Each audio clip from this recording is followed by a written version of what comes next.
빌립보 교회에 대해서 말씀을 같이 나누기 원합니다. 신약 성경에 나타나는 그 교회들 중에 제일 좋은 교회, 또 칭찬을 많이 받은 교회는 바로 빌립보 교회다. 이렇게 학자들은 말하고 있습니다. 빌립보 교회는 사도 바울이 1차 선교 여행 기간 중 에게해를 이제 건너가서 빌립보에 가서 복음을 전하는데, 에게해라고 하는 곳은 동양과 서양의 분기점인데 사도 바울은 이 동양에서 서양으로 발걸음을 옮기게 됐습니다. 그래서 서양의 유럽의 최초의 교회가 어디냐면 빌립보 교회. 빌립보 교회는 마게도냐 지방에 속해 있고, 따로는 지금 그리스에 속해 있는 도시입니다. 사도행전 16장에 보면 바울 사도가 제2차 전도 여행 중 아시아, 그러니까 터키 방향에 향해갔고, 이제 그곳에 전도하다가 물이 닫혀서 밤중에 마게도냐, 다시 말해서 이제 유럽에서 마게도냐인이 자기를 부르는, 와서 좀 도와달라는 자신의 부름을 외침을 듣고 도로와 항구를 떠나 마게도냐에 쳤어 빌립보에 도착하게 됩니다. 그곳에 가서 이제 복음을 전하게 되는데, 오늘 여러분과 같이 나누고 싶은 것은 빌립보 교회가 어떻게 세워졌고, 또한 사도 바울이 빌립보 교회를 얼마나 사랑했고, 또한 빌립보 교회가 참 무슨 일을 우선으로 추구했는지 함께 나누면서 우리 경험선서 친구에게도 참 빌립보 교회처럼 뭐하는 교회가 되자고요? 칭찬받는 교회가 될 수 있기를 바랍니다. 첫 번째 이 빌립보 교회는 누구에 의해서 시작되었느냐 하는 것입니다. 그것은 루디아라고 하는 여인을 통해서 교회가 세워지게 되었고, 또한 시작하게 되었습니다.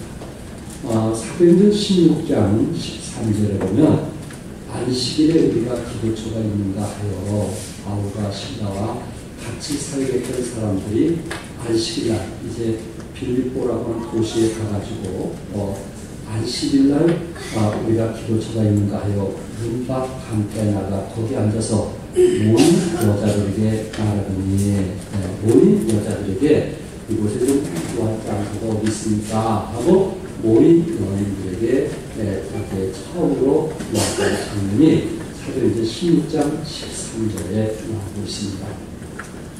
그곳에 이제 그 루디아라고 하는 여인을 그곳에서 만나게 되는데, 두아디아 지역은 염색업으로 유명한 곳이기도 합니다. 그래서 루디아는 자주 빛의 염색 의류를 생산하여 하는 그런 일들을 했습니다. 쉽게 말하면 빌립보 지역의 판매인이 되었던 것입니다.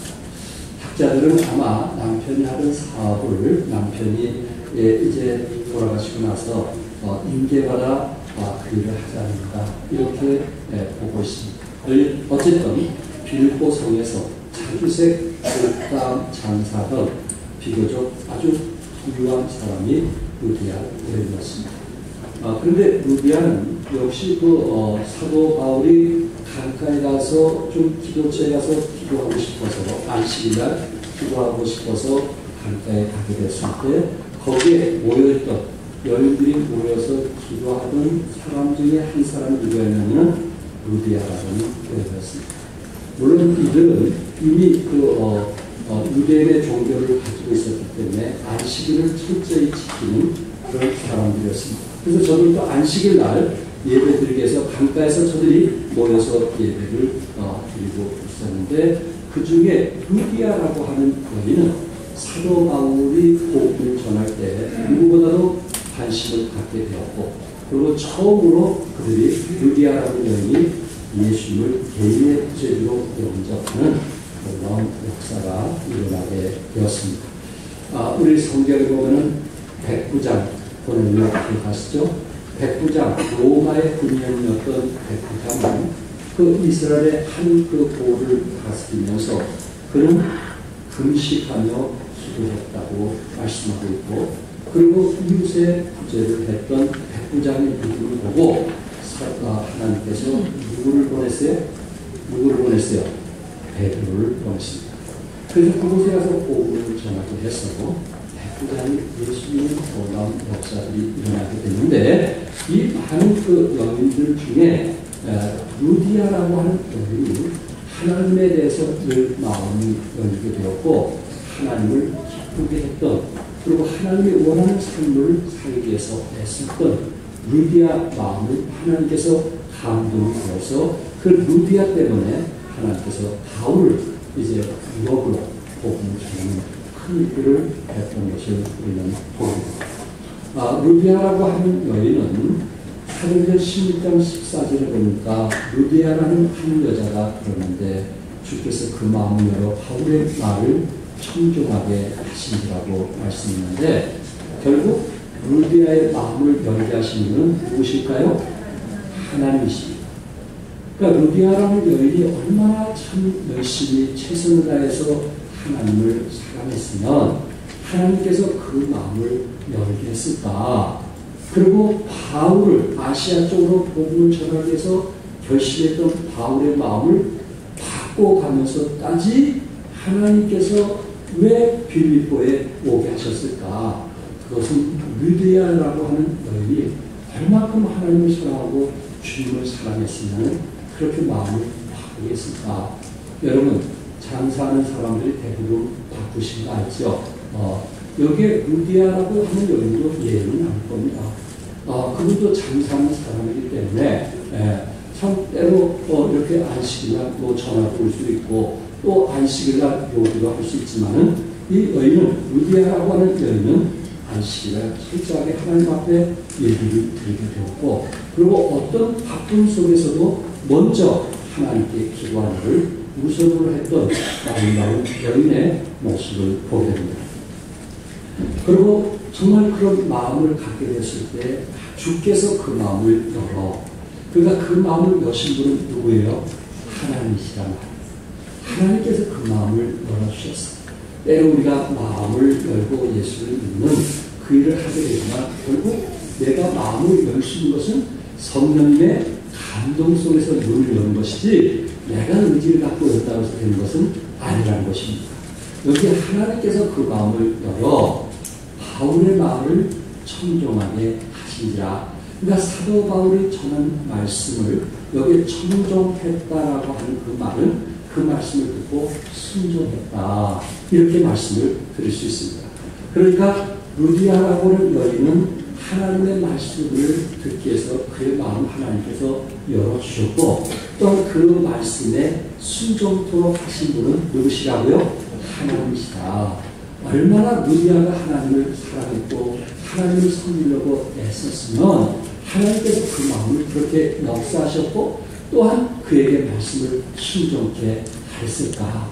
그러니까 여러분 내가 오늘 루디아를 통해서 배울 수 있는 교훈은 우리가 참 주님을 사랑하는 마음을 가지면서 산다는 것 또한 하나님을 기쁘게 하기 위해서 최선을 다하는 모습 그것을 우리 하나님이 기억하신다는 거예요? 기억하지 아니하신다는 거예요? 기억하신다. 여러분과 내가 최선을 다해서 예배를 드리려고 하는 마음 그리고 하나님을 기쁘게 하는 쪽으로 늘 선택하는 마음 그것을 하나님이 보고 계신다는 거예요? 보고 있지 않다는 거예요? 보고 계신다. 이미 그것을 우리가 요한계시록 7교회를 통해서 우리는 지금까지 배워왔습니다. 그러니까 하나님께서는 참 우리가 집에서든지 직장에서든지 어디서든지 하나님을 사랑하는 그 열린 마음을 기억하고 계시고 또한 우리의 필요를 아시며 그 마음을 아시고 하나님께서 사도 바울의 마음을 움직인 것처럼 또한 그의 필요를 채우게 하셨던 것처럼 하나님께서 열린 마음을 가진 사람들에게 항상 그 마음을 인도하신다라고 말씀드릴 수 있습니다. 루디아는 결국 하나님 말씀을 통해서 예수님을 믿게 되었을 때 사도행전 16장 15절에 보니까 저와 그 집이 다 침례받고 우리에게 청하에 가되 만일 나를 주 믿는 자로 알고도 내 집에 들어와 유하라고 간절하여 있게 하리라. 여기에 오히려 자기 집에 들어와서 복음을 전하게 했고 그리고 자기 식솔들도 복음을 통해서 예수 믿게 했고 그리고 온 가족들이 다 무엇을 받았다고 했어요? 침례를 받았다고 했어요. 온 가족들이.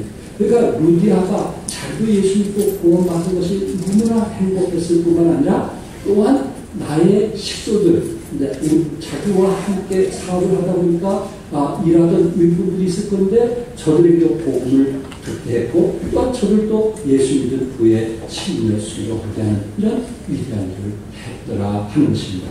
그러니까 루디아가 하나님을 얼마나 사랑했는가 하는 것을 보게 되었고 그리고 루디아가 하나님 말씀에 얼마나 순종했는가 하는 것을 우리에게 보여주고 있습니다. 여기에 강권했다 하는 것은 그러니까 루디아라는 여인이 사도 바울을 통해서 복음을 통해서 예수 믿고 구원받게 되었을 때 그냥 인사로 제가 한번 식사 대접했더니 우리 집에 오세요. 이런 인사가 아니에요. 성경에 보니까 뭐 했다 그랬어요? 강권했다고 했습니다. 강권했다는 말은 루디아의 그 간절함이 이미 표현되고 있어요.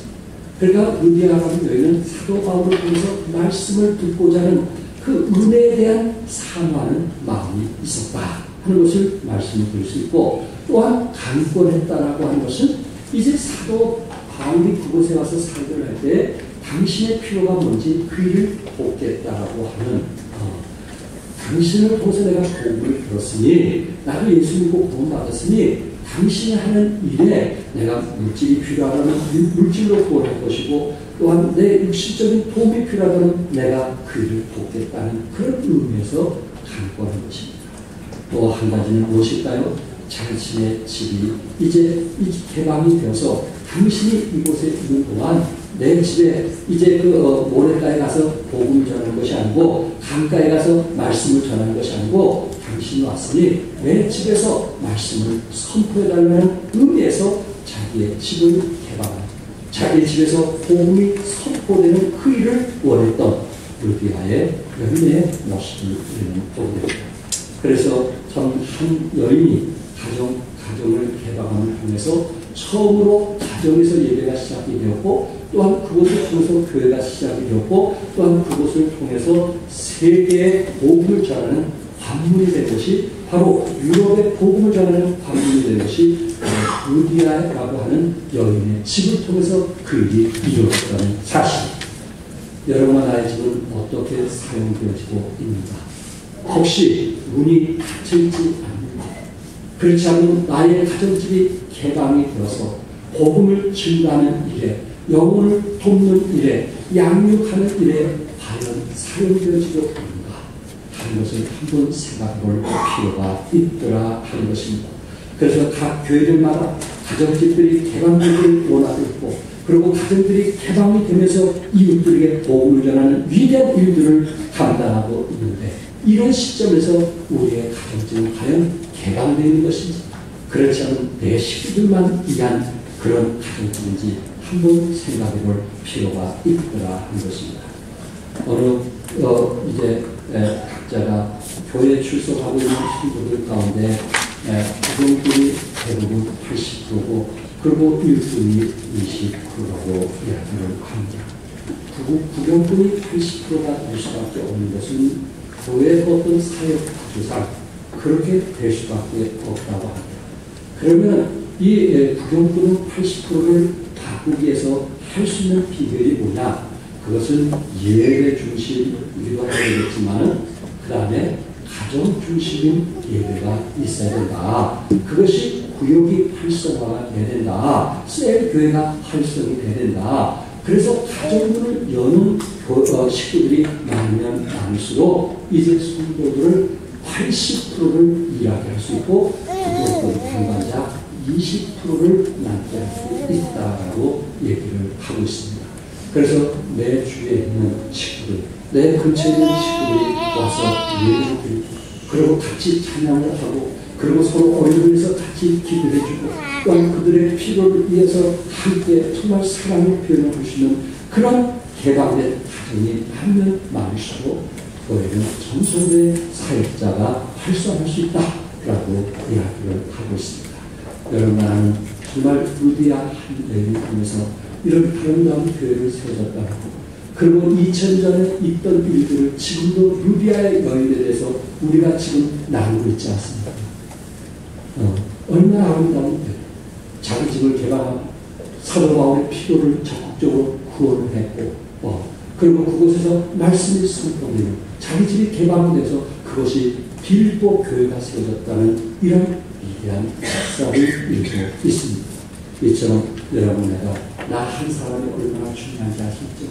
나 한 사람의 헌신이 얼마나 소중하고 값진지 아시겠죠?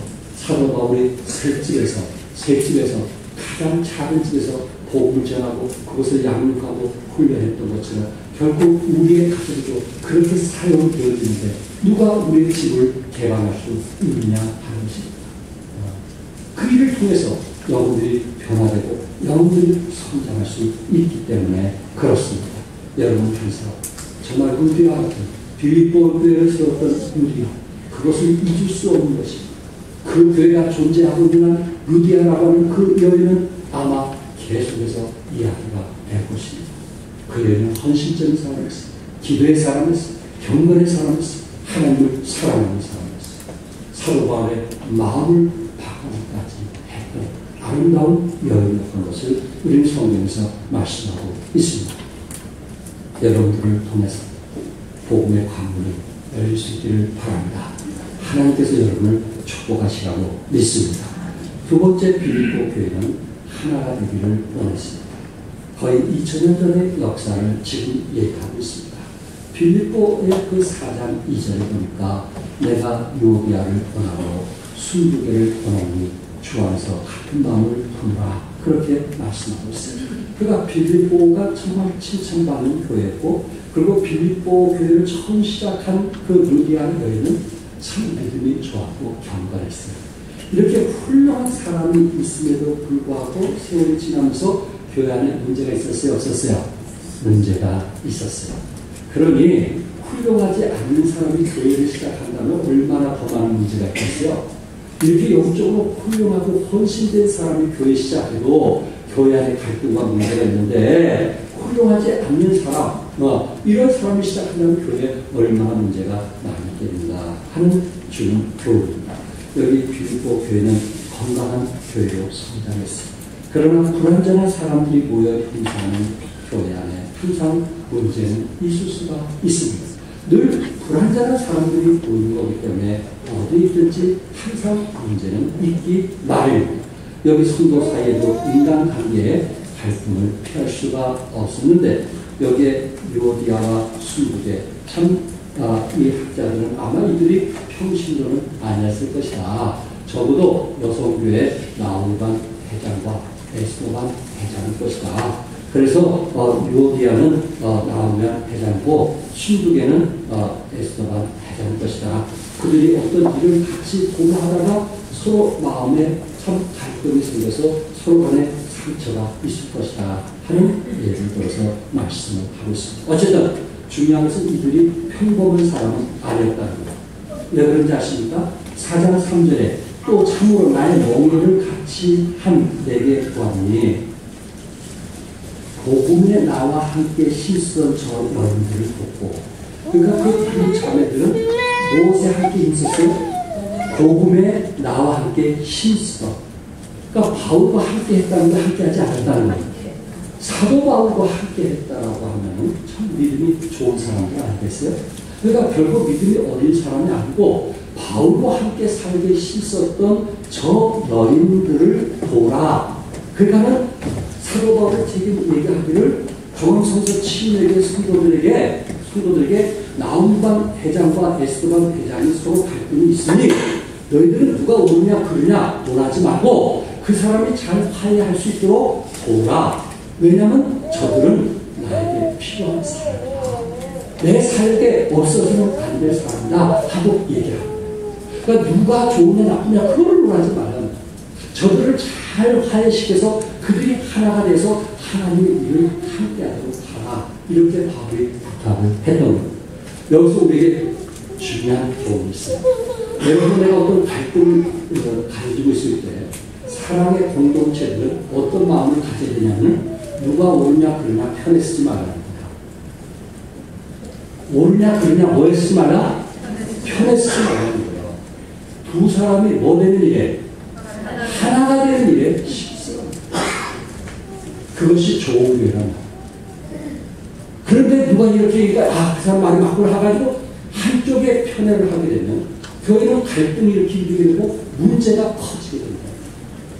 여러분 내가 어떤 입장에 쓰느냐에 따라서 그 문제가 더 커질 수도 있고 여러분이 어떤 마음을 가느냐에 따라서 그 문제가 작아질 수도 있더라고요. 이미 이것이 2000년 전에 빌립보 교회 안에 있었던 문제이기 때문에 결국 그 문제는 우리 종합성서 침례교회에도 있을 수 있다는 것을 전제로 말하고 있는 것입니다. 더 중요한 것은 여기 뭐라고 했어요? 이 구절 끝에 4장 3절에 뭐라고 했냐면 4장 3절에 다 같이 그들이 나의 동력자를 보라, 나의 동력자, 그의 나의 동력자를 보라 하면서 그 이름들이 어디 있느니라? 어디 있느니라? 생명책에 있느니라. 그러니까는 여기 두 자매 이름이 결국은 구원받은 사람의 구원받지 않은 사람이에요. 그러니까 구원받은 사람도 서로 갈등을 가질 수 있다 없다? 있다. 그러니까 바울이 볼 때는 분명히 그 두 사람을 다 구원받은 사람이야. 그들이 사도 바울을 도왔던 사람 아니에요. 그들의 이름이 어디에 기록되어 있느냐? 생명책에 있느니라. 이 정도로 사도 바울이 얘기할 정도로는 그들의 믿음이 확실하다는 거예요? 불확실하다는 거예요? 확실히 있는 사람. 어디를 내놓든지 그들에 대해서 구원 문제에 대해서는 확실히 있는 사람이에요. 그래서 바울이 볼 때 그들의 이름이 생명책에 기록됐잖아. 그렇게 말씀하고 있어요. 그러면서 하나가 되라고 말씀하고 있어요.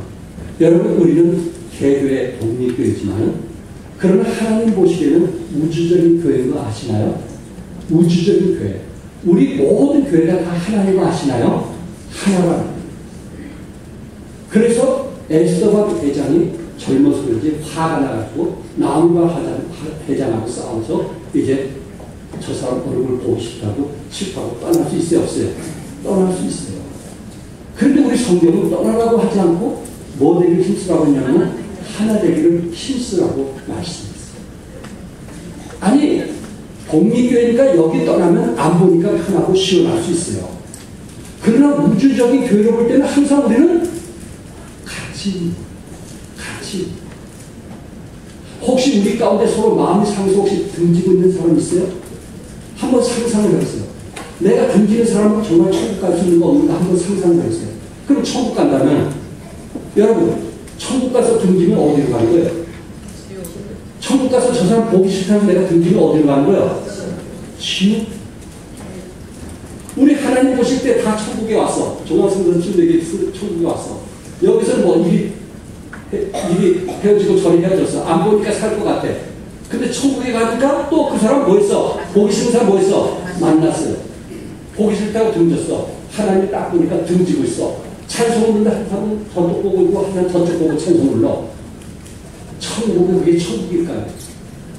우리가 바라는 천국일까요? 우리가 소원하고 있는 천국이 그런 거라면 갈 필요가 뭐 있겠어요? 천국에서도 등지고 있다면 우리가 천국 갈 이유가 뭐 있느냐? 그래서 성경에 바울은 아주 의미 있는 얘기를 하는 거예요. 두 자매가 다 생명책에 이미 기록되어 있습니다. 이곳에 등진당해서 천국 가서 등져서 되겠느냐?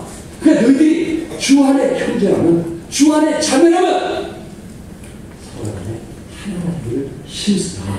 그렇게 말씀. 그러니까 우리는 떠난다고 해서 그게 떠나는 것이 아닙니다. 우리는 서로 하나가 되는 일을 힘써요. 왜? 천국에 가서 등져서는 안 되기 때문에 그렇습니다. 성도 여러분 이름이 생명책에 기록된 거 믿으시나요? 네. 그러므로 우리가 서로 기질이 다르고 생각이 다를 수도 있어요. 그럼에도 불구하고 성경은 뭐 되기를 힘쓰라? 하나가 되기를 힘쓰라. 그렇게 말씀했어요. 우리 영주 전도사님 수요일날 메시지 전하면서 한 예를 이렇게 들어서 말씀했어요. 원로 목사님 계시는데 목회를 오랫동안 하시고 이제 원로가 되신 목사님이 계시는데 그 원로 목사님이 많은 성도들 가운데 재산을 바쳐서 교회를 세운 사람도 있고 또 정말 11조를 통해서 교회 영향을 미친 사람도 있고 또 그것이 부족해서 몸과 마음을 들이면서 헌신하는 사람도 있더라고요. 또 어떤 경우는 자식까지도 헌신하기 위해서 일하게 하는 그런 사람들이 있더라고요. 정말 자기가 원로가 되면서 성도들이 그 많은 헌신과 희생, 시간 그런 것을 하면서 참 수고한 것을 늘 보았다는데 그런데 자기가 볼 때 한 가지만큼은 들지 않는 종이 있다. 그게 뭐냐 했더니 자기의 성질을 하나님께 드리지 않는 사람들. 그것도 더러운 성질을 하나님께 드리지 않는 사람들. 무슨 성질? 더러운 성질. 우리가 서로 간에 어떤 사람은 이성이 밝은 사람이 있어요. 근데 어떤 사람은 감성이 더 밝은 사람이 있어요. 어떤 사람은 대부분 싸우고 있어요. 이 감성이 이성보다 앞서가는 사람이 쉽게 화를 많이 내거든요. 흥분을 하거든요. 여러분은 어떤 경우에 우리가 좀 이성을 가지고 살아야겠는데 어떤 사람 옳고 그런 거 그건 문제가 아니야. 내 어떤 감정, 자존심 때문에 쉽게 화를 내서 문제를 일으키는 경우들이 많이 있어요. 여러분은 어떤 사람입니까? 정말 하나님의 말씀을 가지고 이성을 가지고 하나님 말씀에 순종하면서 살아가는 사람입니까? 그렇지 않으면 아직도 감성이 이성보다 앞서서 작은 문제만 있어도 쉽게 화를 내고 우리의 감정을 표현하는 사람입니다. 우리의 성질을 하나님께 한번 들어보지 않겠어요? 다 들었어요. 다 들었어요. 근데 아직 뭐를 안 들은 것 같아요? 성질을 하나님께 안 들은 것 같아요. 그래서 우리가 쉽게 불을 내고 쉽게 짜증을 내고 쉽게 화를 내는 것이 아니라 이해하려고 그걸 이해하려고 접근을 해야 되는데 우리는 항상 내 생각을 가지고 그 사람을 판단하기 때문에 서로 간에 갈등이 생기는 것이 아닙니다. 그러면서 우리 빌립보 교회가 더욱더 칭찬받는 교회가 되기 위해서 빌립보서 2장 2절에 사랑을 가지고 뜻을 합하여 한 마음을 품으라. 사랑을 가지고 뜻을 합하여 한 마음을 품으라. 그래서 그 한 마음은 누구의 마음일까요? 빌립보서 2장 5절에 누구의 마음이요? 그리스도 예수의 마음이다. 그러니까 하나가 되는 것은 내 마음으로 하나가 되는 것이 아니고 내가 무슨 마음을 가질 때 그리스도 예수의 마음을 가질 때 우리는 등지지 않고 하나가 될 수 있다. 물론 사람이기 때문에 갈등은 가질 수 있지만 하나가 되는 일은 반드시 그리스도 예수의 마음을 가지라고. 여러분 그리스도 예수의 마음이 뭘까요? 2장 8절에 그리스도 예수의 마음에 대해서 얘기했어요. 사람의 모양으로 나타나셨으면 자기를 모하시고 낮추십니다. 이것이 누구의 마음이요? 그리스도 예수의 마음. 나를 낮출 줄 아는 게 그리스도 예수의 마음이에요. 나를 높이는 사람은 갈등이 해결될 수가 없어요. 내가 옳다고 하는 사람은 항상 갈등이 해결될 수 있어요? 없어요? 없어요. 예수님은 항상 옳으시고 의로우신 거 아니에요? 우리가 죄를 범한 거 아니에요? 그런데도 불구하고 우리 주님께서 자기를 우리의 형체로 입고 이 땅에 오시고 그뿐만 아니라 우리의 종이 되기 위해서 자신을 낮추신 분이 예수님이라고 합니다. 갈등을 해결할 수 있는 사람은 어떤 사람인가? 우리 마음을 뭐 할 수 있는 사람? 낮출 수 있는 사람. 바로 그것이 누구의 마음이에요? 그리스도 예수의 마음입니다. 결국 갈등에서 화해하는 것은 십자가의 사랑으로 가져가야만 그 갈등에서 해결할 수 있음을 말씀하고 있습니다. 예수님은 여러분과의 갈등을 해결하기 위해서 엄청난 대가를 치른 거 아시죠? 자기 자신을 죽기까지 복종하신 엄청난 대가를 치른 걸 아시죠? 뭘 해결하기 위해서? 갈등을 해결하기 위해서. 그렇다면 우리 간의 갈등을 해결하기 위해서는 누가 대가를 치러야 될까요? 바로 앞서간 사람. 바로 성장한 사람. 바로 그리스도의 마음을 가진 사람. 바로 믿음이 좋다고 하는 사람이 먼저 자기를 낮추고 그리고 마음을 열고 품을 때 그것이 대가 아니겠어요? 자존심 상한 그 엄청난 대가 아니겠어요?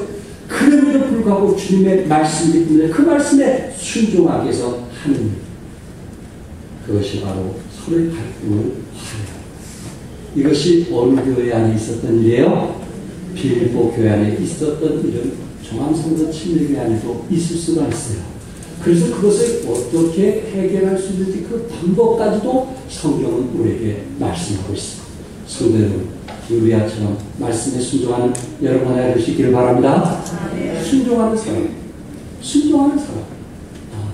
그 사람이 바로 주님을 사랑하는 사람이기 때문에 그렇습니다. 유명한 하워드 크라임엘이라고 하는 심리학자가 있습니다. 물론 이분이 한 얘기는 우리가 다 공통적으로 아는 얘기를 했어요. 이분은 교회가 뭐냐? 그것은 오케스트라라 그렇게 말했어요. 오케스트라. 교회라고 하는 것은 오케스트라. 네. 오늘 우리 찬양대원에서 찬양하는데 참 저에게 축복이 됐어요. 그 가운데 그 지휘자가 작게 하라면 작게 하고 크게 하라면 크게 하고 그래서 지휘자에서 그 움직이는 그 찬양대원들의 모습이 더 아름다웠어요. 지휘자가 나이가 적던 지휘자가 자기들보다 좀 못한 부분이 있던 관계없이 그분을 지도자로 세웠으면 그분에 따라서 움직이는 찬양대원들의 그 아름다운 모습을 통해서 우리 마음에 감동을 주는 그런 찬양이 제 마음속에 들렸습니다. 이처럼 오케스트라라는 것은 관악도 있고 현악도 있고 다 있어요. 여러 가지 악기가 있어요. 수백 개의 악기가 있어요. 저마다 다 다른 소리를 내요. 그러나 저마다 다른 소리를 내지만 한 가지 분명한 것은 악보에 충실해야 되고 또 하나는 누구를 봐야 된다는 거예요? 지휘자를 봐야 돼요. 각자의 소리는 다르지만 이 두 가지에 충실하지 않는 그 사람은 일어나서 가야 돼요. 그분이 아무리 능력이 있고 그분이 아무리 실력이 있다 할지라도 악보에 충실해야 되고 지휘자에서 작게 할 때 작게 하고 크게 할 때 크게 하고 느리게 할 때 느리게 해야지.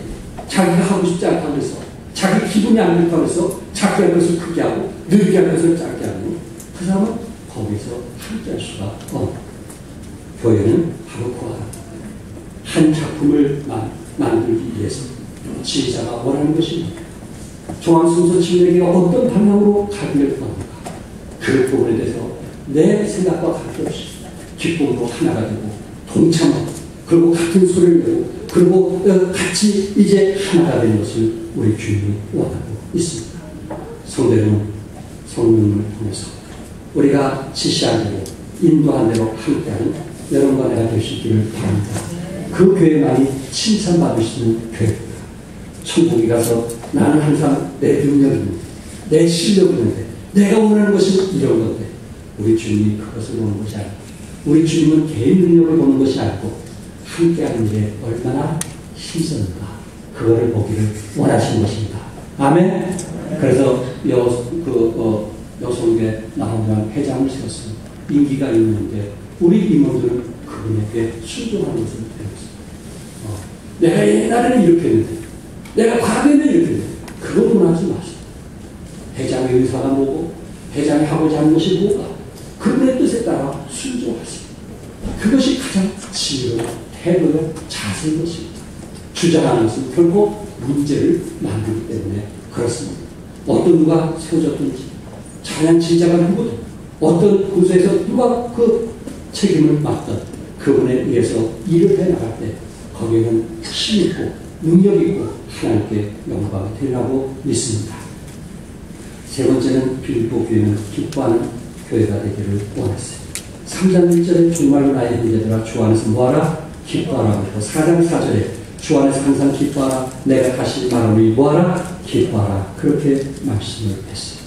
사도 바울은 인간관계 갈등을 넘어서서 빌립보 교회가 진실로 기뻐하는 교회, 갈등을 좀 뛰어넘어서 저들이 함께 교회를 섬길 때 좀 기쁨이 충만한, 기쁨을 잃지 않는 그런 교회가 되기를 원했습니다. 빌립보 교회는 아마 그 기쁨이 충만한 교회가 아니었다. 이 기쁨이 충만한 교회가 되기 위해서 그들이 해야 될 일이 뭔지 아시죠? 4장 5절에 뭐를 모든 사람에게 알게 하였어요? 너희는 무엇을? 관용. 우리 마음의 기쁨이 충만하기 위해서는 관용을 드러낼 줄 아는 사람, 좀 우리 마음의 열을 덜 받고 이웃에게 좀 관용을 베풀어 줄 줄 아는 사람, 너그러운 마음을 가지라. 그렇게 말씀했어요. 여러분과 내가 과연 상대방에게 너그러운 마음을 가지려면 어떻게 할까요? 내가 상대방에게 우리가 어떤 감성보다는 너그러운 마음으로 이해하려고 하면 어떻게 할 때 그렇게 이해할 수 있을까요? 그렇게 할 때 우리 마음에 기쁨이 충만한데 그렇게 하기 위해서는 4장 6절에 아무것도 염려하지 말고 오직 모든 일에 기도와 간구로 너희 구할 것을 감사함으로 하나님께 아뢰라. 우리 마음에 관용이 있게 해서는 하나님께 뭐하라는 거예요? 기도하라. 기도하는 사람은 마음에 관이 있습니다. 기도하는 사람은요, 상대방을 이해하려고 하는 마음을 갖게 돼요. 왜? 그 부분을 누구에게 맡깁니까? 그가 어떤 사람은 기도를 많이 하는데 하나님께 맡기지 않은 사람은 반응할 수가 없어요. 근데 어떤 사람은 짧은 기도를 하더라도 그 문제를 누구에게 맡겨요? 하나님께 맡겨요. 그러니까 이해하고 용서하고 사랑할 수가 있는 거예요. 왜? 그 일을 하실 수 있는 분은 누구십니까? 하나님이십니다. 성도들, 기도하되 누구에게 맡기자? 하나님께 맡기시기 바랍니다. 그것이 진정한 기도의 사람 아니겠어요? 기도하고 맡기지 못하는 거예요. 그건 기도하는 사람이 아니에요. 여러분이 무슨 기도를 하든지 하나님께 맡기십시오. 4장 4절에 그러면서 어디에서 기뻐하라 했어요? 주 안에서 기뻐하라. 어떤 상황이 있건, 어떤 환경이 있건, 어떤 어려움이 있건 주님 안에서 기뻐하라. 왜 그럴까요? 우리 주님은 모든 것을 합력하여 뭐를 이루실까? 선을 이루시고, 이 일도 합력하여 뭐를 이루시거나 선을 이루실 거라고 우리가 믿는다면 우리는 주 안에서 기쁨이 있어요. 그런데 이것이 나에게 상대방을 통해서 해를 당할 거라고 생각하면 우리는 기쁨이 없는 거예요. 여러분, 누구를 미워하면서 기쁨이 있는 사람 있나요? 등을 치면서 우리가 웃음이 있는 사람 있나요? 그 가식적인 웃음이지 항상 우리 마음은 불편한 거예요. 속이 편치 않은 거예요. 그런데 그 부분을 주님께 맡기면, 주님께서 해결할 것을 알고 맡기면 우리 마음에 평안이 있어요. 쉼이 있어요. 그래서 우리 마음에 웃음이 있는 거예요.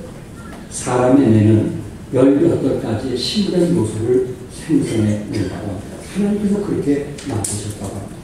그 중에 대표적인 것이 둘이 있는데, 첫째는 엔돌핀, 여러분 잘 알고 있는 엔돌핀, 또 하나는 아드레날린이라고 하는 것입니다. 엔돌핀은 웃을 때 나타납니다. 엔돌핀은 찬양을 기쁨으로 부를 때, 감사한 마음을 가질 때 여기에서 우리 뇌에서 엔돌핀이 있습니다. 이 엔돌핀은 암세포를 제거할 수 있는 그런 엄청난 힘을 가지고 있는 거예요. 그런데 아드레날린이라고 하는 것은 반대로 슬퍼하거나 낙심하거나 괴로워하거나 누구를 시기하고 질투하게 되면 아드레날린이 생겨서 오히려 암을 유발하게 돼요. 그리고 소화불량이 돼요. 그리고 머리 두통이 아프게 돼요. 왜? 다른 사람에 대한 이유가 있기 때문에 그렇습니다. 여러분 어떻습니까? 기뻐해야 되겠어요? 미워해야 되겠어요? 기뻐해야 되겠어요? 싫어해야 되겠어요? 성도 여러분, 우리는 주 안에서 기뻐할 수 있기를 바랍니다. 누구 때문에 기뻐할 수 있어요? 예수님 때문에 기뻐할 수가 있어요. 그래서 우리 마음에 정말 중앙성서 침례에 오면 왠지 우리 마음에 기쁨이 충만한, 왠지 기쁨이 넘치는 교회가 되시길 바랍니다. 여기 사도 바울에게 준 교훈이 있는데, 빌립보서 1장 4절에 보면 같이 한번 읽겠습니다. 빌립보서 1장 4절 같이 시작. 간구할 때마다 너희 우리를 위하여 기쁨으로 항상 간구하라. 뭐 할 때마다 기쁨으로 항상 하세요. 간구할 때마다. 그러니까 사도 바울은 빌립보에 있는 성도들을 위해서 생각하면서 기도할 때마다 항상 기쁨이 있는 거예요. 뭐가 있었어요? 기쁨이 있었어요. 여러분, 예수 믿는 사람들 가운데 이런 것이 우리에게 체험되기를 바라는데, 여러분들이 중보 기도할 때, 누구를 위해서 기도할 때 그 사람에 대한 기대를 가지면서 우리 마음에 기쁨이 있는 사람 있잖아요. 여러분들이 왠지 누구를 만나면 기쁨이 있잖아요. 누구하고 여행 가면 그 자체가 기쁨이 있잖아요. 누구하고 어디 가면 기쁨이 있잖아요. 그 사람이 나와 함께하는 그 자체가 우리에게 뭐가 있어요? 기쁨이 있잖아요. 근데 어떤 사람은 기쁨보다는 우리가 무언가 신경 써지는 사람이 있잖아요. 여러분 어떤 사람하고 여행 가겠어요? 이런 산에 맞고 미국에 가자면 어떤 사람하고 여행 가겠어요? 서로 간에 기쁨이 된 사람하고 여행 가겠어요? 움츠린 사람하고 여행 가겠어요? 아마 움츠린 사람하고 여행 가는 사람은 아무도 없을 거예요. 그 많은 돈을 투자하고 미쳤어요? 내가 좋아하는 사람하고 편한 사람하고 가지. 그가 싸움하는 사람하고 가지 마세요. 편한 사람끼리 가세요. 그래 즐거운 여행이 되는 거예요. 근데 사도 바울도 내가 누구를 위해서 기도할 때 그를 볼 때마다 항상 기쁨으로 간구했다. 이게 영적으로 볼 때 여러분과 내가 중보 기도할 때 그런 사람이 있다는 것은 행복한 거예요. 아멘? 행복한 거예요. 내가 그 사람을 위해서 대신 기도해 주면서 그 사람이 사업을 잘 되기 위해서, 그 사람의 자녀들이 잘 되기 위해서, 그 사람의 모든 일을 잘 되기 위해서 기도해 줄 때 내 마음에 기쁨이 있는 거예요. 기도하고 나서도 행복한 거예요. 이런 기도가 얼마나 멋있느냐. 사도 바울은 그런 기도를 했어요. 나는 여러분과 내가 이런 기도를 할 수 있길 바랍니다. 목사님만 생각하면 짜증나. 열받는 거예요. 그런 목사가 되지 않아서 지금도 애쓰는데, 그러나 짜증내지 마세요. 아닙니다. 화내지 마세요. 아니에요. 그러니까 미워도 좀 좋아하는 척 하세요. 그래서 누구를 해서 중보 기도할 때 행복한 모습으로 기뻐하는 마음으로 기도하시기 바랍니다. 바울이 기도했습니다. 그 말을 사도 바울은 주 안에서 십자가에 보고 모든 것을 내고 정말 주님이 저들을 사랑하고 있기에 나도 저들을 사랑하는 마음으로 기도하는 거예요. 아멘. 동진 두 대장들 누가 사랑할까요? 주님이 사랑합니다. 사도 바울이 두 사람을 동시에 사랑하고 있어요. 왜? 자기의 사역에 너무 필요한 사람들이기 때문에. 그러니까 등지기를 원하는데 원치 않는 거예요. 원치 않는 거예요. 바울이 원치 않는 거예요. 우리 주님이 원치 않는 거예요. 그래서 여러분과 내가 빌립보 교회처럼 항상 기쁨으로 섬기는 그런 여러분과 내가 될 수 있기를 바랍니다. 빌립보서 4장 15절에 같이 한번 읽어볼까요? 시작. 빌립보 사람들아 너희도 알거니와 복음의 시초에 내가 말하기를 떠날 때 주목받는 때에 참여한 교회가 너희에게 아무도 없었느냐. 바울이 왜 그 빌립보 성도를 보면서 생각할 때마다 기쁨이 되었을까?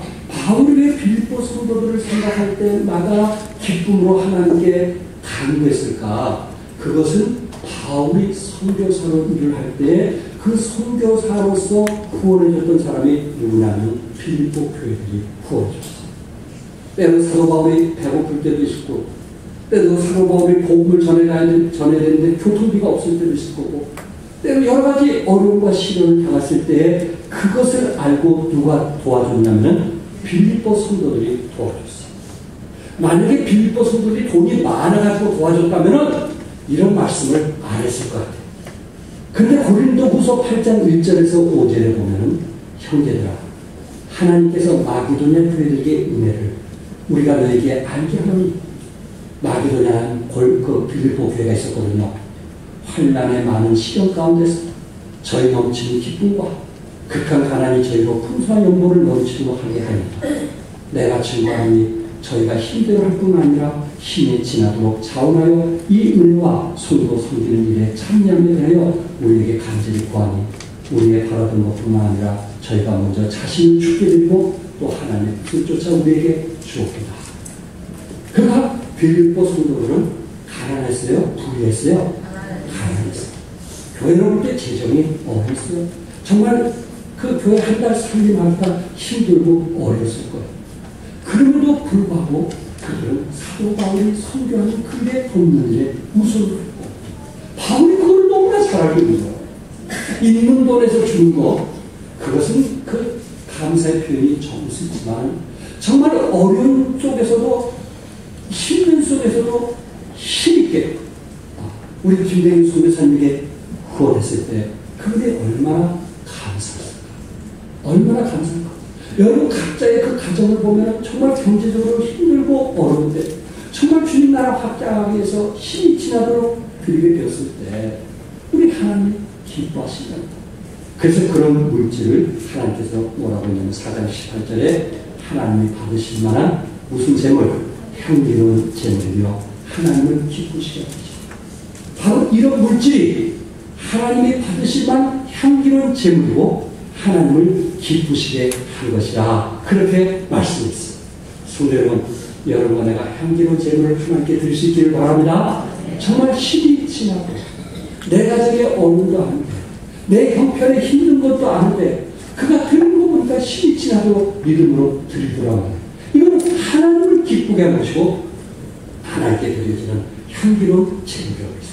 바로 그것이 빌립보 교회에서 힘들고 어려운데 정말 사도 바울 사역에 동참했고 그 일에 함께했어요. 사도 바울이 그 사실을 알고 어렵고 힘든 속에서 드려진 것을 알고 축복기도 해주는데 뭐라고 하냐면 우리 17절 한번 같이 읽어볼까요? 우리 17절 같이 읽겠어요. 시작. 내가 선물을 구하니 아니요 오직 너희에게 유익하도록 다시 요청하기 하려니와. 네, 사도 바울 내가 이렇게 말하면 너에게 또 다시 돈을 보내달라 그런 뜻에서 한 것이 아니다. 내가 목회자로서 하나님의 종으로서 너희들이 정말 힘겹게 드려진 물질을 받으면서 눈물을 흘리고 감사한 마음이 있었는데 내가 원하는 것은 너희에게 유익하도록 과실이 번성하기를 구하노라. 너희에게 뭐하도록 해요? 유익하도록. 이 유익이라고 말하는 것은 상거래, 장사하는 사람들이 사용되는 용어인데 이 말은 계정, 구자라는 뜻입니다. 다시 말해서 빌립보 교회 성도들의 그 선물이 오히려 그들이 후원했던 그 물질이 오히려 그 이상으로 하나님께서 이 배당이 돌아갈 수 있도록 되기를 원한다. 그렇게 말씀하고 있습니다. 그래서 결론적으로 19절에 이렇게 말씀합니다. 19절 같이 읽고 정리하겠어요. 다 같이 시작. 나의 하나님이 너희 삶에서 영광 가운데 그 풍성한 대로 너희 모든 쓸 것을 채우시리라. 바울의 고백은 이겁니다. 그 풍성한 대로 너희 모든 쓸 것을 무하시리라 채우시리라. 힘에 지나도록 드렸던 그들에게 바울은 지금 축복하고 있고 또한 하나님을 대신해서 말씀하고 있고 그 풍성한 대로 너희 모든 쓸 것을 하나님이 무하시리라 채우시리라. 우리는 하나님의 채우심을 믿기 때문에 믿음으로 드린다고 믿습니다. 하나님의 채우심을 믿지 못한 사람은 드림이 약할 수 있지만 하나님의 채우심을 믿는 사람은 기쁨으로 드려집니다. 극한 가난 속에서도 믿음으로 드려지는 것입니다. 성도 여러분, 너희 모든 쓸 것을 채우신 하나님 믿으시면 아멘 하세요. 성도 여러분, 그들은 선교사의 어려움과 함께 동참했습니다. 눌대아 여인은 자기 집에 초청하면서 선교사의 필요를 함께 채워줬습니다. 선교사님 필요한 거 있으면 말씀하세요. 선교사님 필요한 부분 말씀하세요. 제가 힘이 닿는 최선을 다해서 보겠습니다. 그게 루디아 여인이 아니었어요. 바로 이 루디아 정신을 가지고 빌립보 교회는 어떤 교회였어요? 극한 가난 속에서도 선교사의 필요를 채워줬던 교회였어요. 7교회 중에 예수님이 문을 닫으면 열 자가 없고 열면 닫을 자가 없는 교회가 무슨 교회였어요? 기억하시나요? 6번째 교회였는데 무슨 교회였어요? 바로 필라델피아 교회였어요. 하나님께서 세계에 문을 열고 닫았습니다. 그리고 하나님 닫으면 열었습니다. 필라델피아 교회는 가난했어요. 어렸어요. 그러나 그 교회의 관문을 통해서 세계에 복음을 전해줬던 거죠. 빌립보 교회도 가난했어요. 어렸어요. 그러나 그 가난한 그 교회를 통해서 루디아 교회는 관문을 열었어요. 세계 복음을 위해서 자신이 들여졌고 그 루디아 믿음을 보고 성도들을 배우게 됐어요. 그래서 성도의 기쁨으로 동참했던 것을 보입니다. 바울이 마게도냐를 떠나 아가야로 갈 때 성경을 보내줬던 교회가 빌립보 교회였습니다. 그 후에 빌립보 교회는 계속해서 바울에게 성경을 보내줬다고 빌립보 4장 16절에 말씀했고 그리고 예루살렘의 가난한 성도들을 도와준 것도 빌립보 교회였다고 로마서 12장 26절에 말씀했습니다. 바울이 로마의 재판을 받을 때 바울을 끝까지 도왔던 교회가 빌립보 교회였습니다. 그래서 사도 바울은 빌립보 교회를 생각할 때마다 기쁨으로 항상 가고 있다. 그렇게 말씀하고 있습니다. 나는 우리 종합 성서 침례교회들이 우리 선교사님들이 여러분들을 생각할 때마다 기쁨으로 항상 가는 여러분들 되기를 주님의 이름으로 축복합니다. 기도하겠습니다.